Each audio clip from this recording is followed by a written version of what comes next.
This happened yesterday. My mother just let herself into my house. I'm a 36-year-old woman and walked into my bedroom at around 9:10 a.m. without a heads up that she was coming over, nor asking if she could come over or even knocking at the damn patio door that was open for my dog and yelling in that she was there. She just walked into my bedroom and proceeded to ask why I wasn't working yet. I work from home, and after being told to leave, she potted around in my kitchen cleaning stuff and attempted to fill the second dog water bowl. First and the one in my bathroom were full. She has essentially OCD, and it drove me nuts when I was a child, but coming into my house to nitpick everything is just unacceptable. I told her to leave multiple times, and after a good 5 minutes plus of that, I told her to get the heck out ASAP. She didn't take kindly to it, but she never took kindly to me establishing boundaries. Her just walking in unannounced has happened around once every other month for the past couple of years, and my anxiety is off a cliff because of this and other personal stuff. I know she wants to help, but I'm going insane over the intrusiveness. I'm having mental health problems, severe depression and anxiety and chronic insomnia, which I've been working on, and now I'm going to have a first app with a psychologist next week. I just want to know if I'm overreacting or underreacting, because this has been my whole life. Overstepping, boundary-pushing parents. Don't even get me started on what happened in Mexico when I was 21, and she overstepped, LOL, severely during our group holiday. She tried to start cleaning my sink because it wasn't up to her standards, and I just couldn't do it anymore. Am I the idiot for asking my keys back from my mother as she just lets herself in with no heads up? Edit, it's the driveway and garage keys, not main house keys, so no idea how to change those locks, LOL, without spending a ton of money. She begrudgingly gave back her keys but told her partner he could keep his set as he respects boundaries. She's a pretty great parent on the whole, but when it comes to boundaries, she sucks. She paid 100 grand towards the house as I could never afford a house on my own. I am single and renting has become obscene. Dad paid for it outright as he's rich and I pay them back yearly. A smallish amount, and yes, I recognise how lucky I am. It's their entitlement that drives me crazy. Dad has a sugar baby in Thailand who barely works. My mom lives well because she was a receptionist for their business, and my dad left overseas when I just left school. Needless to say, I have crap to unpack with the new psych. None of this matters. It's your house and she shouldn't be entering without permission. Not the idiot. Her partner might respect boundaries, but your mother clearly doesn't. So what is stopping her from just taking her partner's keys, for that matter, is what has or will stop her from getting copies made. You need to replace all your locks because your mother has proven she doesn't respect your privacy. It's only a matter of time before she uses those keys. Why on earth do all these people have keys to your home? Do you travel frequently? Or misplace your keys often? This is so weird. We're talking about your mother's partner. Why would he have access to your home at all? And given your mother's astonishingly inappropriate behaviour, it's not reasonable to trust that she will not get his keys. I just can't see any reason at all to take that risk. OP, are you kidding? Change the locks. Call a locksmith and ask them what it would cost to rekey the garage door and gate locks. Keep them locked. Get a doggy door for the patio door. What the heck?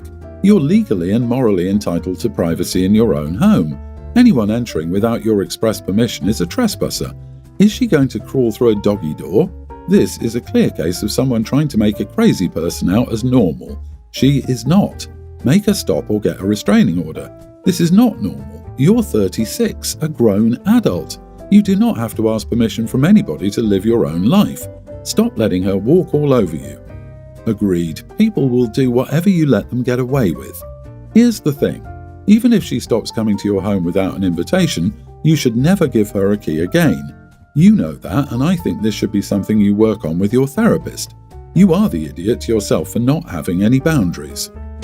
I, 23 female, am married to Matt, 24 male. Names are changed. We've been happily married for 2 years. Matt's older brother Sam, 26, is very close to my husband. Matt is the only one who has been able to put up with Sam's personality, so they've gotten close. I've tried very hard to be friends with Sam, but he has a lot of anger issues and makes a lot of awful comments about how women should serve men and about how awful black and Hispanic people are to our society. He is also completely inconsiderate of anyone else. He showed up unannounced the day before Thanksgiving to our home expecting me to host for him and his new girlfriend, having no plan as to where they were going to stay. We live in a one-bedroom apartment. So it goes without saying that I have a hard time liking him. The other issue with this story is that Sam's new girlfriend Emma is 18 years old and they've only been dating for a few months. This was my first time meeting Emma. She was incredibly shy. She talked very quietly and only talked if I asked her a direct question. I was already nervous about their age gap, and I became increasingly nervous when I saw how shy she was. I wasn't sure how to deal with the situation, but I figured there wasn't much I could do. Fast forward to a couple of weeks ago when Sam told Matt they talked about getting married and that he was planning to propose. They've only been dating for 5 months. Their family is very non-confrontational, so no one would say anything even if they thought this was wrong. I couldn't stand by and do nothing while Emma was about to make a decision she knew nothing about. So I texted Emma that I wanted her to ask herself the following questions. What do you love about Sam? What does he do that brings you joy? Why do you want to be with him? Do you love him or do you like the idea of being loved? I then expressed that I was concerned about her well-being if she chose to marry him, but it was completely her decision. She needed to be as informed as possible when making such a big decision. I fully expected her not to respond, but she texted back wanting more details on why I was concerned. I won't share all of what I said because it would be too long, but I shared my feelings about Sam, how I've seen him act, and what that might mean if they were to get married. She ended up showing all of these texts to Sam, which is completely her right to do, but Sam told her it was a bunch of lies. Matt, my husband, thinks I shouldn't have sent her those texts and should have minded my own business and not got in the middle of it. My mother-in-law also called my husband to tell him that she was disappointed that I would say those things about Sam. So am I the idiot for sending my brother-in-law's girlfriend a text telling her that I'm concerned for her safety if she marries him? OP, at 21 you married into a family and a man that not only tolerates but refuses to speak out against someone who has a lot of anger issues and makes a lot of awful comments about how women should serve men. Girl, you are Emma. Either your husband agrees with his brother's stance on things or is so weak he doesn't care that he's like this and still subjects you to his presence and is close to him. Gross. Yup, probably this is what OP saw, herself. Sometimes these things aren't clear until you're looking in the mirror. Interestingly, Matt is the only one able to put up with Sam's personality. Frankly, someone as angry and hateful as Sam sounds typically isn't going to have the best relationship with someone who isn't just like them. I doubt they're polar opposites and able to get along so well. Girl, you never put it in writing. You should have asked her out for coffee to get to know her better and felt her out instead of dumping all of that in a text. For all you know, she's just as problematic. You were not the idiot for looking out for Emma, but you must take a long, hard look at your husband. Update: I see now that I shouldn't have texted her and talked with her instead. We live a few hours away and I didn't want her to feel cornered, but I should have found a way to talk with her in person. Also, only my mother-in-law thinks I shouldn't have sent it for the most part. My husband knew that I was sending it but doesn't like that he's involved now. I've talked with a few other in-laws and they agreed with what I said. My female 30 sister, female 18, will marry her husband 22 next weekend. She sent me an invitation to be the bridesmaid back in October, and I said yes before asking her what the rules for the wedding would be. Flash forward to a few weeks before the wedding at my parents' house, and I asked my sister what my children would wear and their roles. She acts shocked and says, "What are you talking about? Your kids won't be at the wedding. Who wants a wedding with kids?" I was extremely upset. She said it this way in front of my children and I was very confused. I wasn't personally told that kids couldn't come, so I just assumed they could. Anyway, there's a bit of an argument and then my sister says, "Why the heck would I invite messy kids to a beautiful wedding? I don't need them there for one day." My kids were still in the room during this and my tween Janet started crying, which led to my young toddler John crying. I told my sister, "For heaven's sake, you could have organised something for my kids or let me know the plan. You're so unprepared for a wedding. You're a kid." She left my parents' house with her fiancé, and then my husband, myself and kids left too. I messaged her a couple of days later simply saying, "Either you let my kids come to the wedding or you send back my bridesmaid dress. I'm sick of your childish behaviour." Am I the idiot? Edit: my sister has always been close with my kids. They play constantly and she comes over at least every week.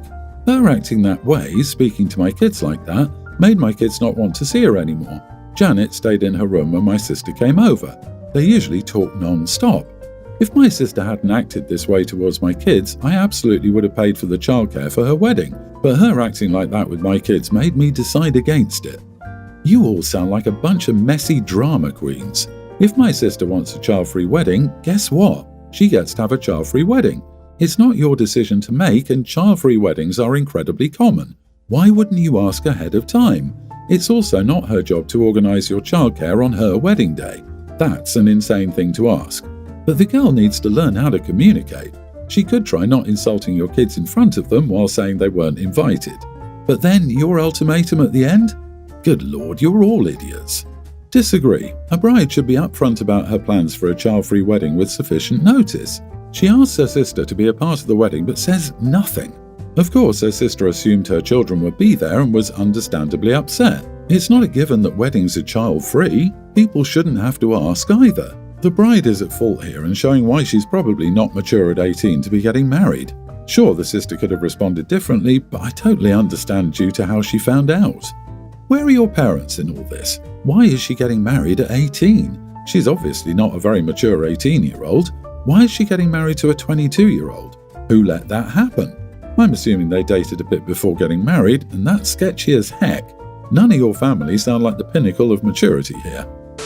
My boyfriend 30 and I, female 25, have been in a long-distance relationship for over a year. I've been visiting him often since I work remotely, staying with him and his parents for 1 to 2 months at a time. We're planning to close the distance soon, get engaged by September, move in with him and his parents by October, and get married in December or January. This living arrangement would be temporary as he plans to get his own place next year.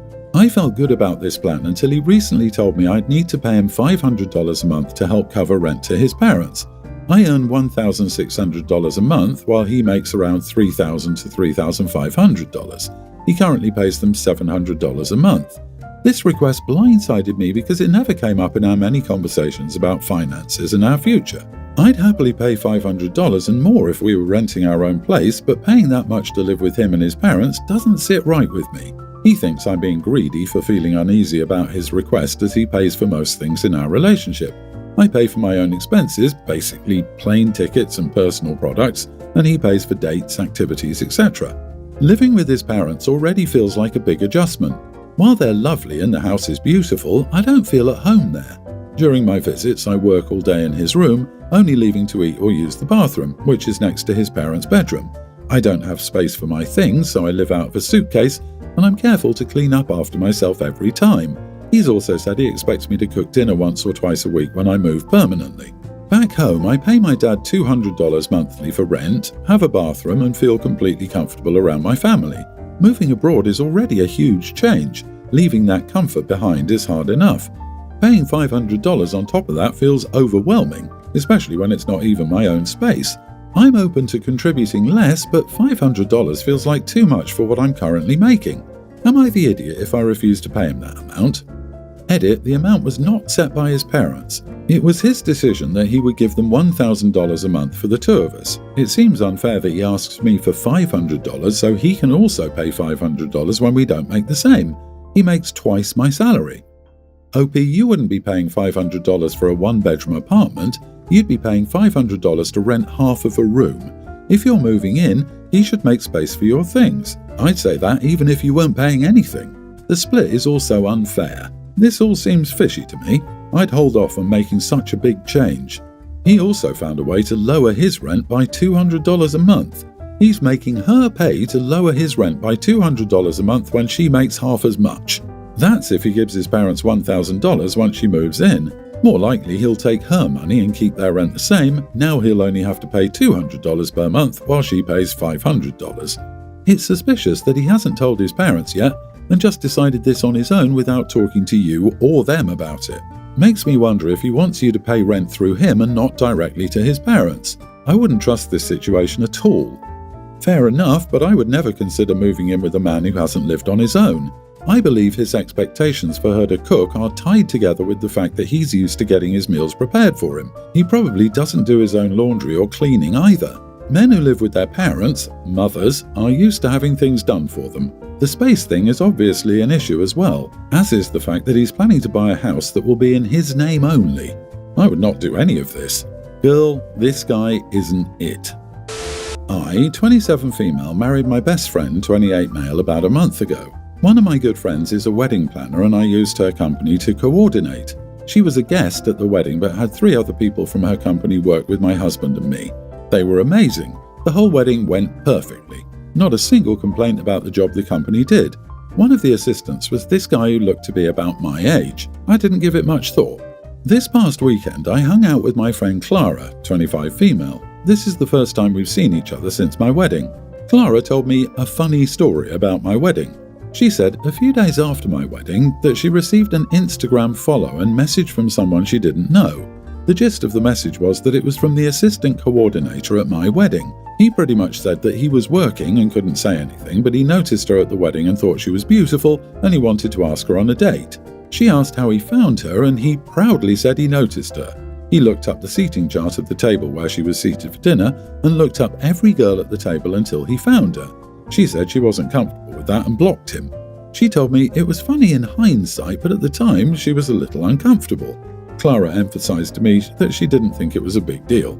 Would I be an idiot if I told my wedding planner friend about what happened? She will most likely report him to the head of the company and maybe he will or maybe he won't be fired. I don't know if I'm being vindictive or not. It doesn't sit right that we paid a guy to do a job and he ended up stalking and DMing my friend. Jesus, take the wheel. No, not the idiot.